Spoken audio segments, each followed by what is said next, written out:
Well, hello, my vintage tool friends. I hope everybody is doing well. My name is Dan, and welcome to Timeless Tools. This is a kind of a YouTube channel dedicated to some older, finely made hand tools, perhaps power tools, knives, tape measures, that sort of thing. Whatever I find interesting and curious, and I'd like to bring some of them to light and feature them a little bit for you guys. So on the table today, I have kind of a curious ratchet. This is an Indestro Select. The number is 6470. And what makes this ratchet interesting is its open design. As compared to most ratchets, which have a closed head, this particular model has an open and expose system. And on most ratchets, you would have a direction switch.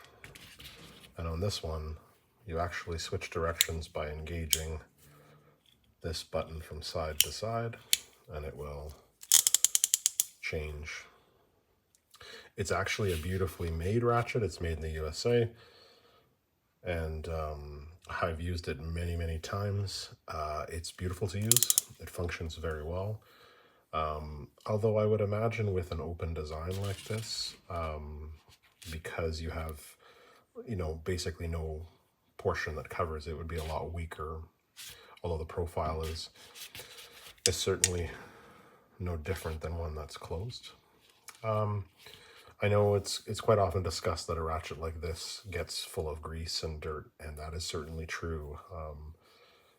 It's been my experience as well. It still functions, but it definitely gets dirty. But then a quick spray, and so away you go. This particular one, when I bought it, thrift store kind of thing, and it actually had a section of pipe wedged on it. It was cut flush, so somebody had put some heavy pressure on it.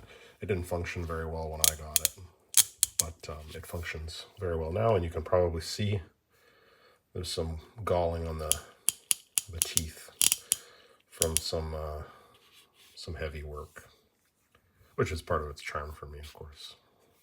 This ratchet dates from about the 60s, and they were known to be very well-made tools. But comparing it to, this is a made in Canada gray tool, which I'll talk about later. This one is, they're both half drive, but this one is definitely more robust. And so I would put this more on the medium duty, although I'm sure you could put a lot of torque through it for sure. But anyway, just a beautiful example, joy to use, joy to keep in the toolbox. I regularly grab it just because I think it's so unique and fun to operate. Although definitely not as slick as this and that sort of thing. But anyway, I wanted to share this with you guys. Any questions or comments, leave them below and I'll do my best to answer them. But if not, I'll catch you at the next one.